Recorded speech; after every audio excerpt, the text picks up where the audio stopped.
નમસ્કાર મિત્રો, સ્વાગત છે તમારું મારી યુટ્યુબ ચેનલ ઓફિશિયલ માહિતીમાં। ગુજરાતમાં વરસાદનો નવો રાઉન્ડ શરૂ થઈ ગયો છે। દક્ષિણ ગુજરાત બાદ સૌરાષ્ટ્રમાં ધડબડાટી વરસાદે બોલાવી છે। સાથે જ અમરેલીમાં પણ ધોધમાર વરસાદ વરસ્યો છે। તો આના વિશેની પૂર્ણ માહિતી મેળવવા માટે આ વિડીયોને અંત સુધી જરૂર નિહાળજો અને હજુ સુધી મારી ચેનલને સબસ્ક્રાઇબ ના કરી હોય તો સબસ્ક્રાઇબ કરી લેજો। મિત્રો, હવામાનની આગાહીની વચ્ચે દક્ષિણ ગુજરાતમાં મેઘરાજાએ જોરદાર જમાવટ કરી છે। લાંબા વિરામ બાદ દક્ષિણ ગુજરાતના ભાગો સુરતથી લઈને વલસાડ સુધીમાં મેઘમહેર થઈ છે। આવામાં આજે બપોર બાદ સૌરાષ્ટ્રના કેટલાક જિલ્લાઓના વરસાદમાં પલટો આવ્યો છે। ગીર સોમનાથ અને અમરેલીમાં વરસાદ શરૂ થયો છે। અમરેલીના ગ્રામ્ય વિસ્તારોમાં ધોધમાર વરસાદ પડ્યો છે। 2 ઇંચ વરસાદ પડતા ગામમાં નદીઓ વહેતી થઈ છે, જ્યારે રામગઢની સ્થાનિક નદીમાં પણ પૂર આવી ગયું છે। મિત્રો, ખાસ કરીને અમરેલીના ગ્રામ્ય વિસ્તારમાં ધોધમાર વરસાદ શરૂ થયો છે। અમરેલીના અનેક વિસ્તારોમાં ભારે વરસાદ જોવા મળી રહ્યો છે।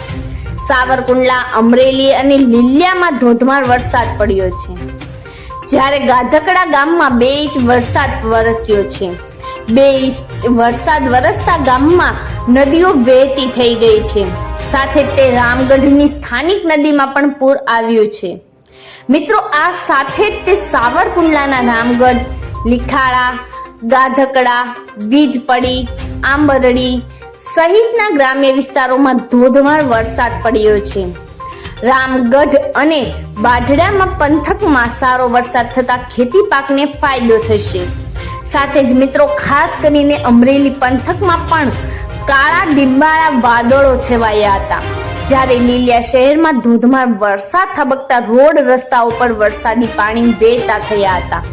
લાંબા સમયના વિરામ બાદ મેઘમહેર થતા ખેડૂતોમાં ખુશીનો માહોલ જોવા મળી રહ્યો છે।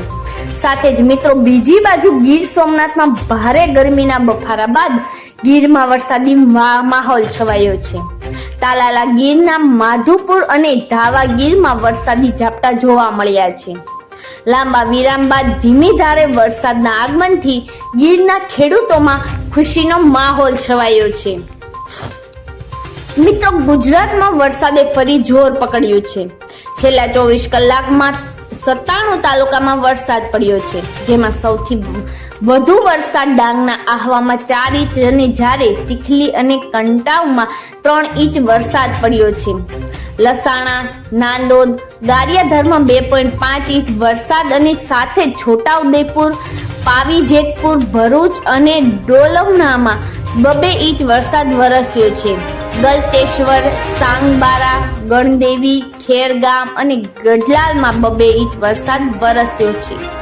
મિત્રો, અઠવાડિયામાં સમગ્ર રાજ્યમાં સારા વરસાદની શક્યતા છે। 26 ઓગસ્ટે ઉત્તર ગુજરાતમાં ભારે વરસાદની આગાહી કરાઈ છે। મિત્રો, આવી જ વધુ માહિતી મેળવતી રહેવા માટે મારી ચેનલ સાથે જોડાયેલા રહેજો।